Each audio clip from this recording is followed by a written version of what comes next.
하나님의 말씀은 호세아서 5장 1절에서 15절까지 말씀인데요. 그 중에서 1절부터 7절까지 말씀만, 호세아서 5장 1절에서 7절까지 말씀만 우리 한 절씩 교독하도록 하겠습니다. 호세아서 5장 1절에서 7절까지 말씀입니다. 다 찾으신 줄 알고 한 절씩 교독하겠습니다. 제사장들아 이를 들으라. 이스라엘 족속들아 깨달으라. 왕족들아 귀를 기울이라. 너희에게 심판이 있나니 너희가 미스바에 대하여 올무가 되며 다올 위에 친 그물이 됨이라.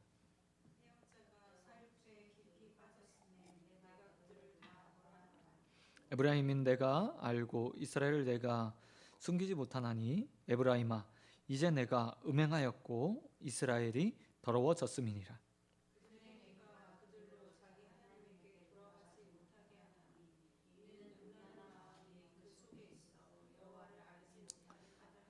이스라엘의 교만이 그 얼굴에 드리웠나니 그 죄악으로 말미암아 이스라엘과 에브라임이 넘어지고 유다도 그들과 함께 넘어지니라.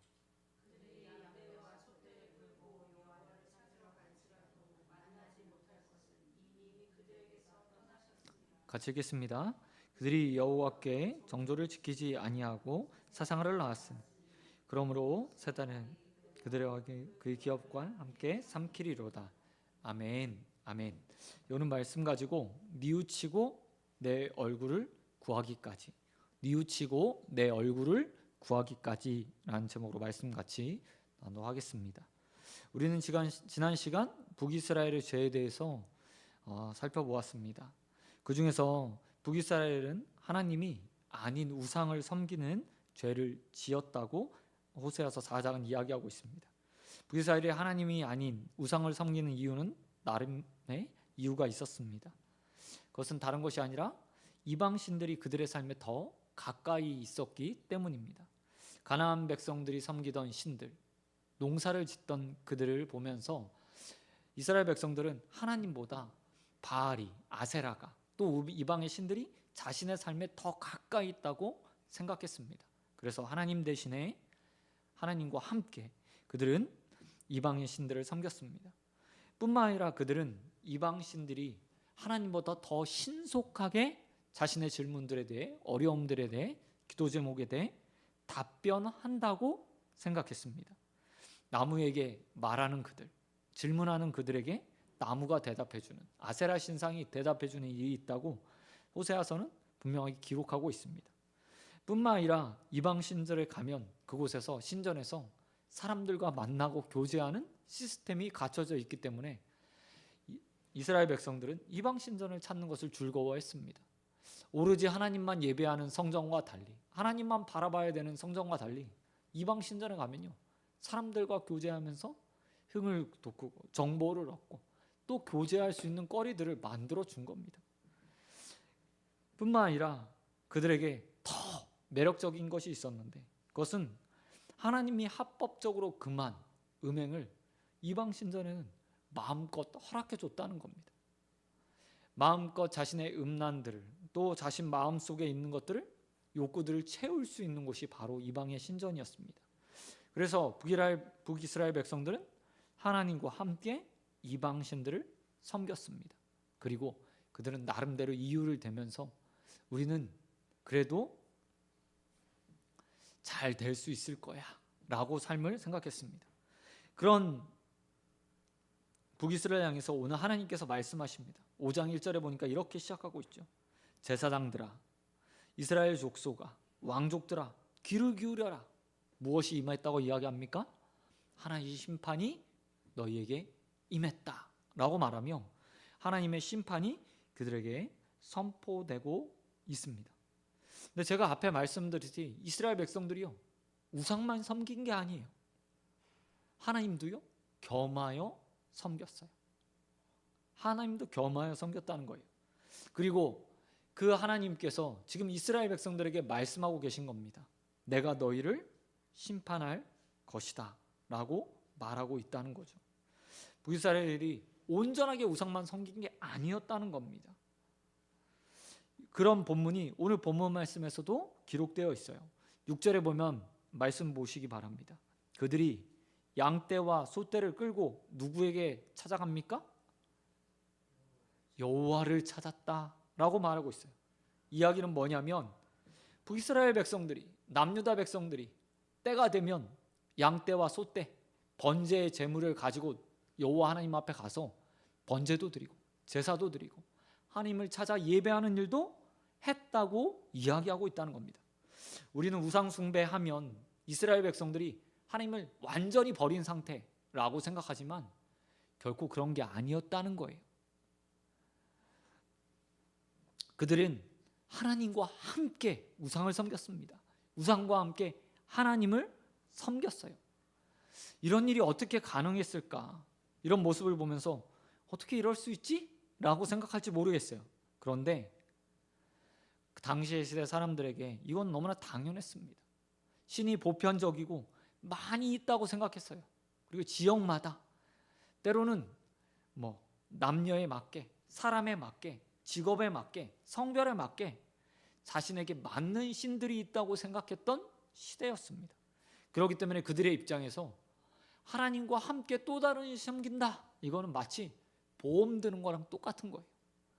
내 직업에서 하나님이 지켜주지 않을 때 목장의 신이, 아니면 농경의 신이, 또 다른 직업의 신이 나를 도와줄 수 있을 거야 라고 생각하는 그런 모습이었다는 거죠. 그런데 하나님이 이스라엘의 백성에게 원했던 것은 무엇입니까? 십계명에 뭐라고 이야기하죠? 나 외에 다른 신은 결코 섬겨서는 안 된다. 하나님은 이스라엘 백성의 마음을 독차지하고 싶은 분이었어요. 뿐만 아니라 이방의 어떤 것도, 어떤 신도 하나님을 대신할 수 없다고 분명하게 말씀하셨습니다. 그것은 다 그래서 신이 아니라 뭐라고 얘기해요? 우상이라고 얘기하죠. 그럼에도 불구하고 이스라엘 백성들은 그렇게 하지 않았습니다. 그런데 이런 모습이 과거에만 있었던 게 아니에요. 우리의 삶에도 수없이 일어나고 있어요.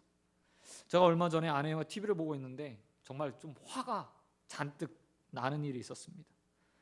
하나님의 이름이 정말 망령되이 일컬는다? 아니, 하나님이 너무 가볍게 여겨지는 한 연예인의 발언이요, TV를 통해서 흘러나오더라고요.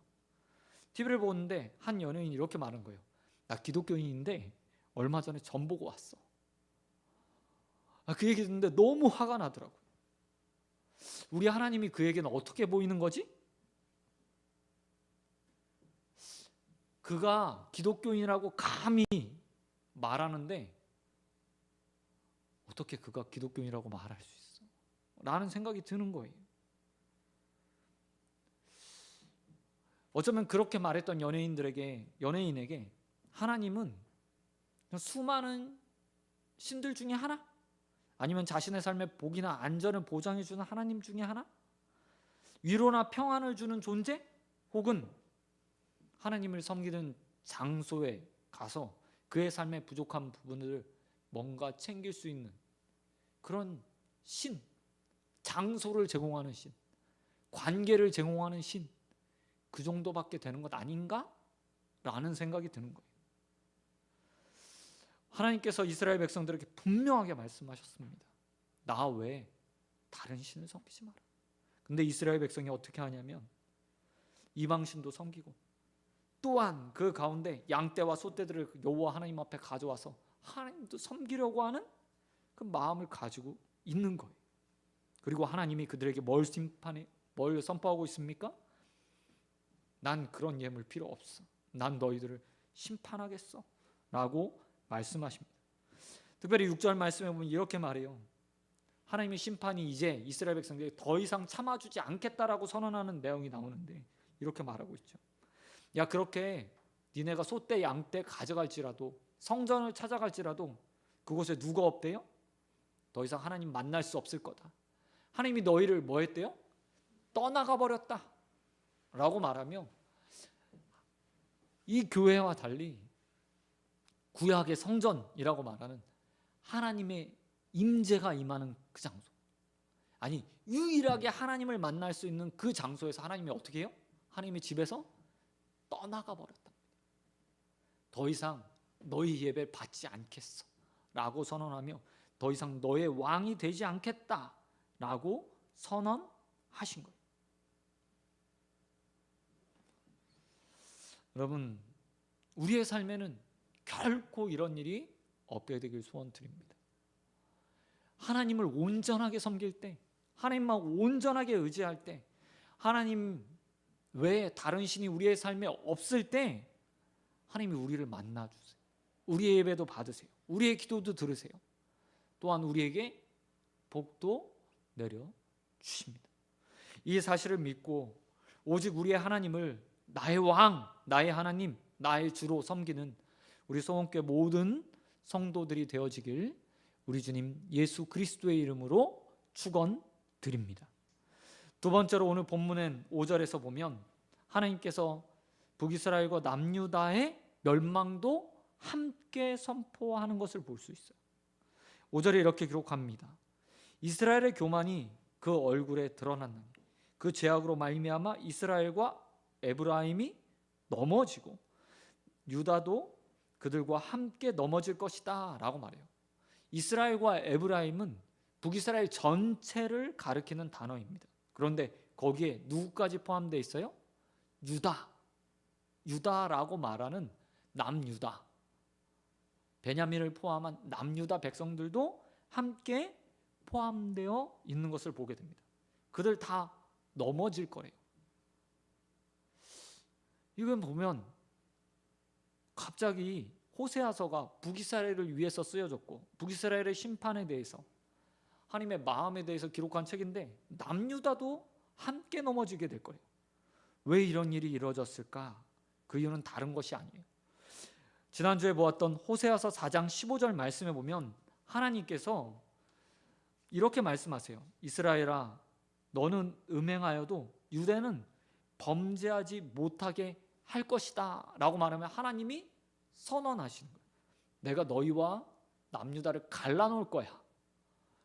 너희는 범죄했지만 남유다는 그렇게 되지 않도록 만들 거야 라는 하나님의 선언이 있었어요. 그런데 불과 몇 절이 지나지 않아서 어떻게 해요? 그 남유다도 함께 심판에 놓이겠대요. 이 이야기는 뭐죠? 북이스라엘의 죄가 남유다로 흘러가 버렸다는 거예요. 하나님은 막으시려고 했어요. 그들이 범죄하지 않기로 했어요. 근데 문제는 뭐냐면 북이스라엘과 남유다가 소통하면서 같은 민족으로 함께 공유하면서 북이스라엘의 죄가 점점점 남유다를 침범하기 시작한 거예요. 남유다로 전가되기 시작한 거예요. 남유다에 전파되었어요. 그리고 죄에 잠식해 버리게 되었다는 겁니다. 특별히 어떤 모습이 죄가 전파되었는가? 5절에 그게 있어요. 5절 이렇게 시작합니다. 이스라엘의 교만 그 얼굴에 드러났나니 라고 말해요. 이게 뭐냐면 이스라엘 백성들이 지금 소떼와 양떼를 들고 하나님을 찾아왔잖아요.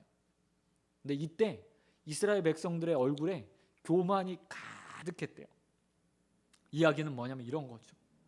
우리가 하나님 잘 안 섬겼는데 하나님만 섬기지 않고 바알과 아세라를 섬겼는데 내 삶이 잘 됐어요. 하나님, 내가 이렇게 노력해서요 양떼와 소떼를 몰고 하나님 앞에 나와서 제사 드리고 있습니다. 의기양양하게 이렇게 얘기하고 있다고 지금 하나님 말씀하시는 거예요.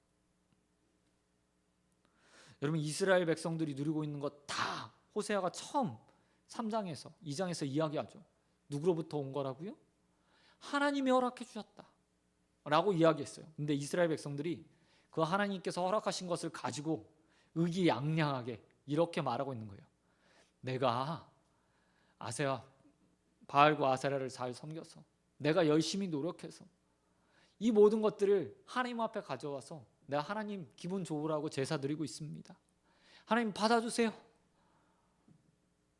그 교만한 얼굴이 북이스라엘의 모습이며 또한 전파된 남유다에서도 나타나고 있는 거예요. 그리고 그들을 향해서 하나님께서 말하는 거죠. 그들 역시 다 심판해 버릴 거다. 그런데 이 이야기를 하시고 나서 북이스라엘과 남유다가 멸망하는 사이에 간극이 있어요. 약 200년이라는 간격이 있는 거예요.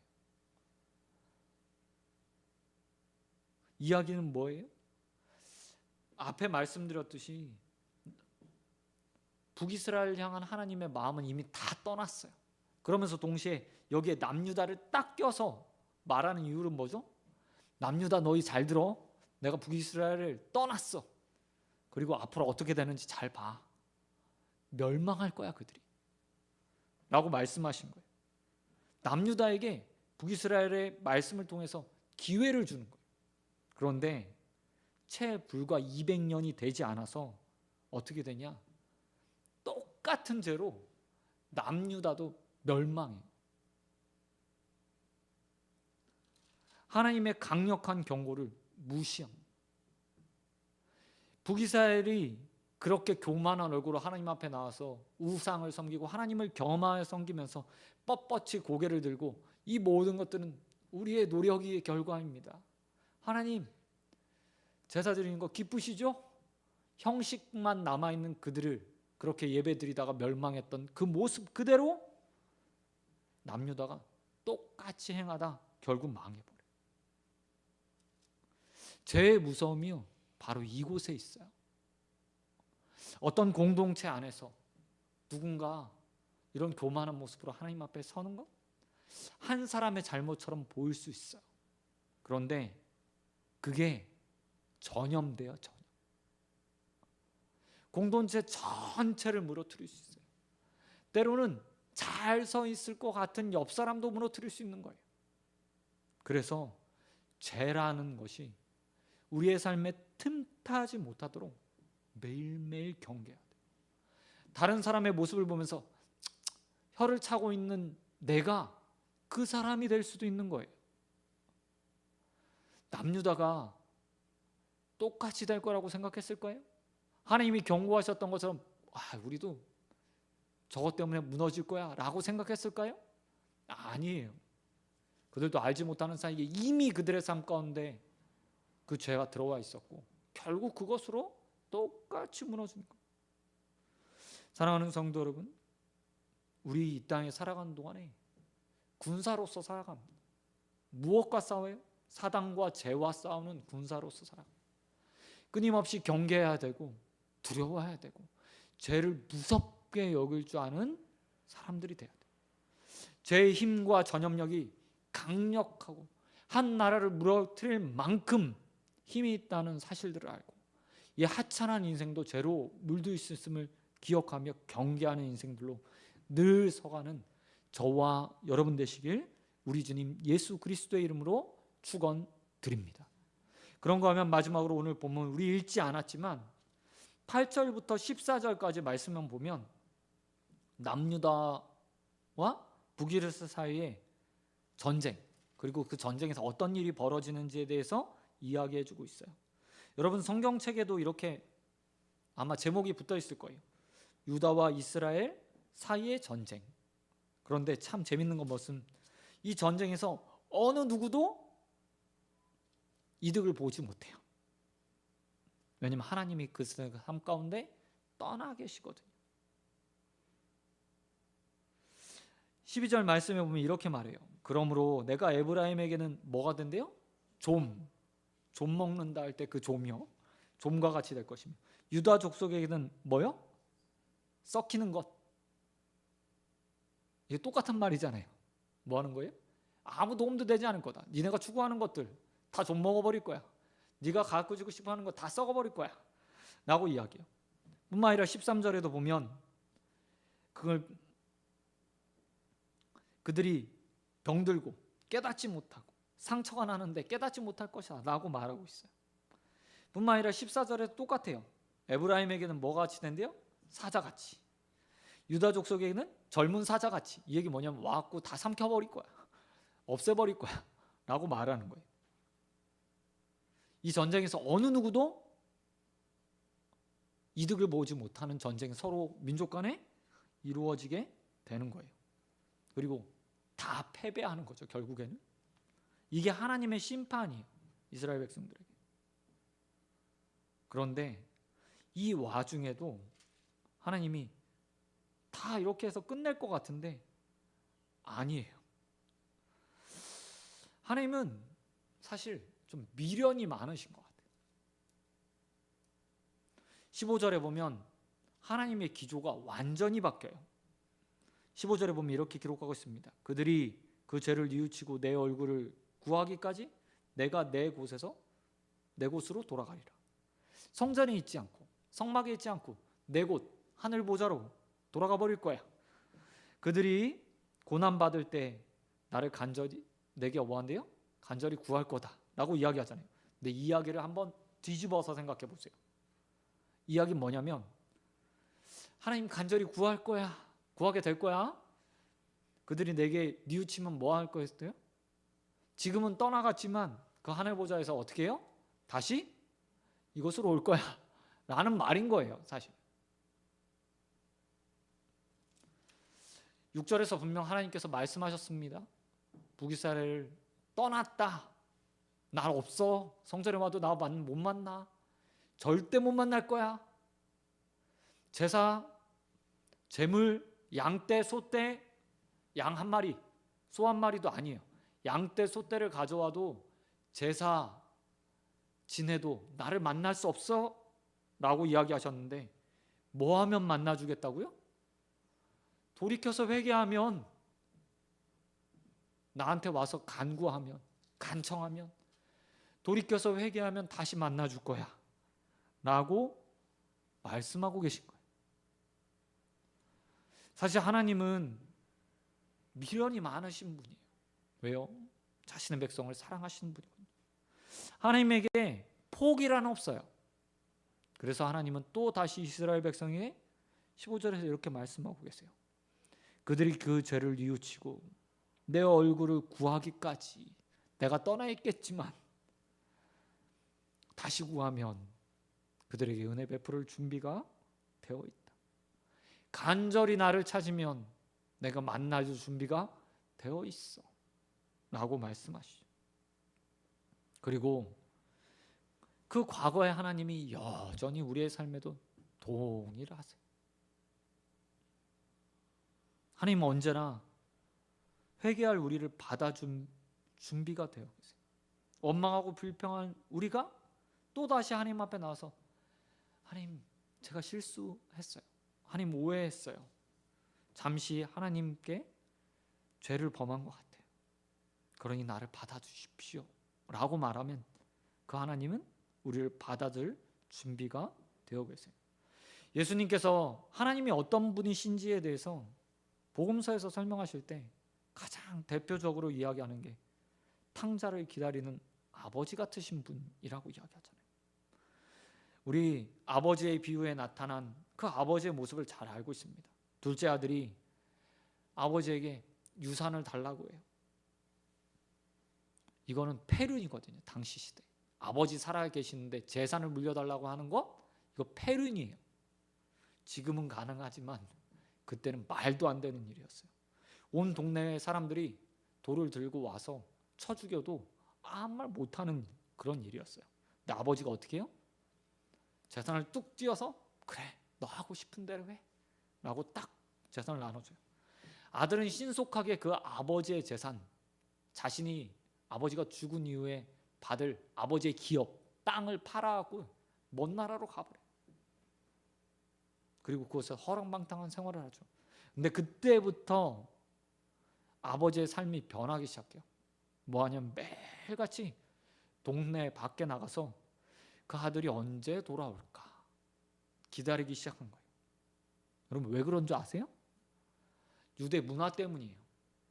그런 아들은 만약 다른 사람들에게 발견되면 돌 맞아 죽어도 어디 하소연할 데도 없고 그냥 당연한 거였어요. 폐륜 젖은 아들. 아버지의 기업을 팔아? 말이 안 되는 거예요. 조상 대대로 내어준 땅을 팔아서 이주해가 동네에서 받아들일 수 없는 죄였어요. 그래서 아버지가 늘 동네 밖에서 기다리는 거예요. 왜요? 다른 사람보다 먼저 자신의 아들을 자신이 발견해야 자신이 보호해 줄 수 있거든요. 아들이 돌아왔을 때 아버지가 어떻게 합니까? 동네 밖에서 상고가 먼데 아들을 한 번에 알아보고요, 버선발로 달려가서 그 아들을 껴안아요. 그러고 나서 직접 자신의 집에 데려옵니다. 그리고 옷을 입히고 신발을 신기고 가락지를 끼워서 자신의 아들이라는 것을 증명해요. 여기까지만 합니까? 아니요. 잔치를 베풀죠. 잔치를 베푼 이유도 하나예요. 동네에서 받아주십시오. 내 아들이 죽었다가 살아 돌아왔어요. 그러니 내가 용서했으니까 당신들도 용서해 줬으면 좋겠어요 라고 말하며 마을 사람들에게 화해를 청하는 거예요. 이게 하나님의 마음이라고 예수님은 이야기하고 있어요. 오기만 하면, 돌아오기만 하면, 아들이 우리 아버지 집에 가면 내가 지금보다 조금 더 잘 살 수 있지 않을까? 생각을 가지고 아버지에게 돌아오자 아버지는 잘 왔어 라고 하면서 그 아들을 맞아들이고 용서해 주죠. 오늘 호세아서에 기록된 하나님도 마찬가지.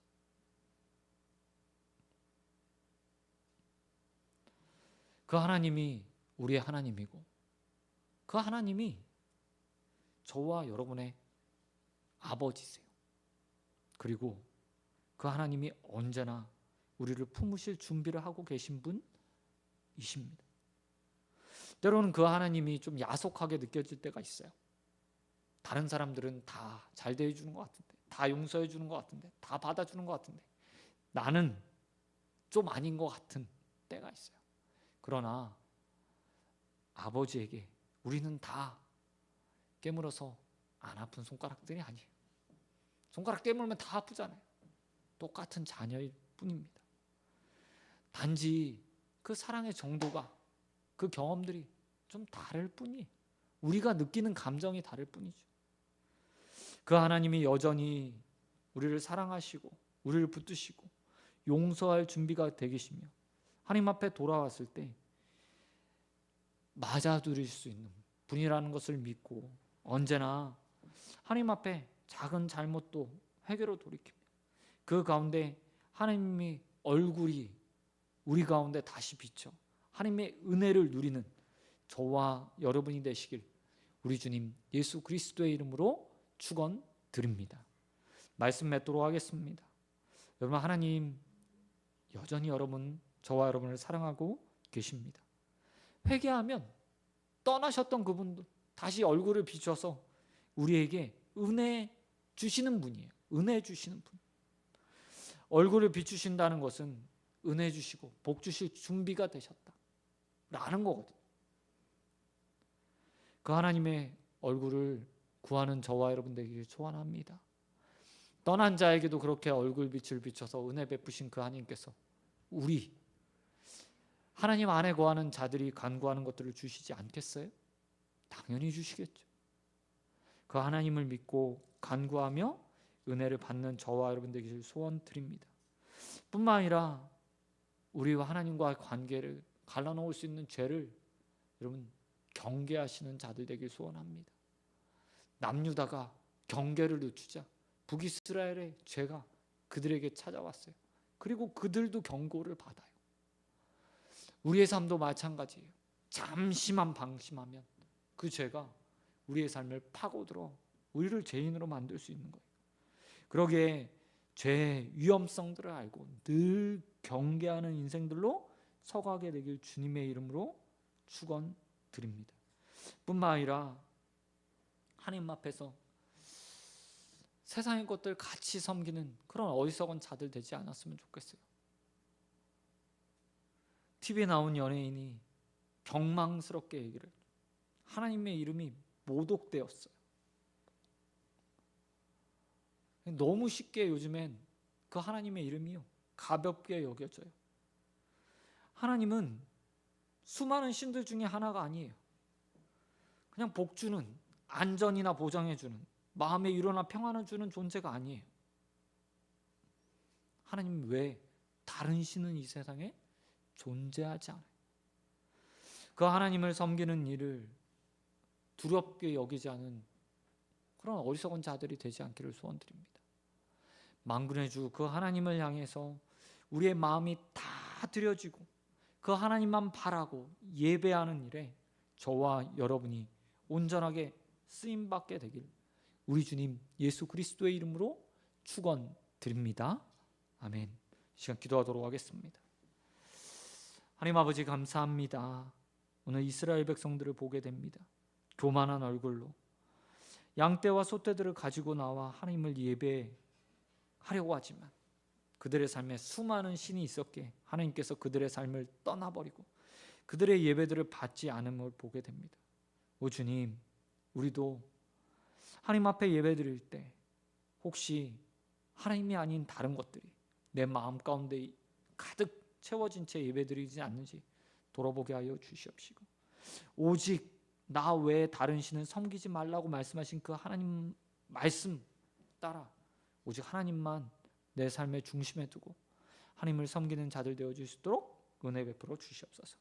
하나님 또한 북이스라엘과 나누어졌던 남유다가 그렇게 북이스라엘 죄를 그대로 답습하며 하나님의 징계 선포를 맞이하게 되는 것을 보게 됩니다. 그리고 결국 북이스라엘처럼 남유다도 멸망했다는 것을 우리는 알고 있습니다.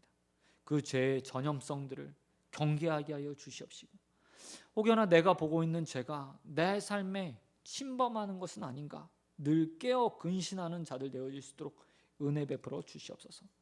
그럼에도 불구하고 하나님께서 또 자신의 백성들을 사랑하시고 회개하고 뉘우치는 자들에게 자신의 얼굴빛을 비추어 은혜 베푸시는 분임을 우리가 또 발견하게 됩니다. 하나님이 여전히 우리를 용서하시고 작은 죄도 회개하는 자들에게 자신의 얼굴빛을 비추어 복 주시는 분이라는 것을 믿고 언제나 우리의 삶의 회개로 주님 앞에 나오는 자들 되게 하여 주시옵시고, 그 가운데 하나님의 은혜를 마음껏 누리는 자연 될 수 있도록 은혜 베풀어 주시옵소서. 모든 믿사오며 언제나 우리의 삶을 돌보시고 은혜 베푸시기 원하는 우리 주님 예수 그리스도의 이름으로 기도드립니다. 아멘. 너희 이렇게 기도하라. 하늘에 계신 우리 아버지의 이름을 거룩하게 하시며